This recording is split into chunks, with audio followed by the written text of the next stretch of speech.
اب اعتکاف پر بیٹھنے کے طریقے کا مطلب، یہ دوسرا سوال ہے۔ اعتکاف بیٹھنے کے لیے آپ 20 رمضان المبارک کے روزے کی افطاری مسجد میں کریں گے۔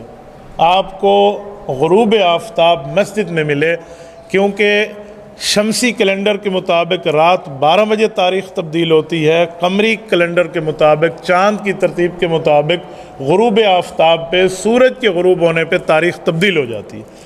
اسی لیے رمضان شروع ہونے سے روزے کے سے ایک دن پہلے رات کو ہم تراویح پڑھ لیتے ہیں، اور عید والی رات میں ہم تراویح نہیں پڑھتے، کیونکہ اسلام کی تاریخ مغرب کے حساب سے ہے جو چاند کے حساب سے ہوتی ہے۔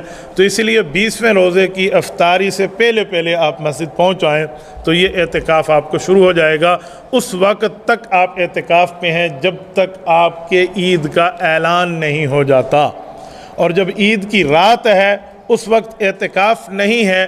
لیکن میں ساتھ بطور مشورہ، بطور رائے کہوں گا، مزدور کو مزدوری آخر میں ملتی ہے، وہ رات بازار میں گزارنے کے بجائے اللہ کے گھر میں اسی اعتکاف والی مسجد میں گزاریں تو بہت بہتر ہے۔ اس رات کا نام ہے لیلۃ الجائزہ، انعام، گفٹ ملنے کی رات، انعام ملنے کی رات، مزدوری ملنے کی رات۔ ہم نے اس کو چاند رات بنا کے اس کو ہیئر ڈریسز کی دکان پہ، بازاروں میں خریداری کے اوپر وہ غرق کر کے رکھ دیا ہے۔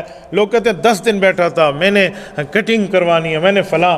تو بھائی کٹنگ کے لیے کسی آپ نائی سے کوئی کچھ ٹائم بات کر کے بھی تو آ سکتے ہیں، اپنے تھوڑا سا وقت وہاں لگا کر باقی وقت مسجد میں لگا دیں۔ تو اس کو غرق کرنے بندہ بیٹھا ہوا ہے۔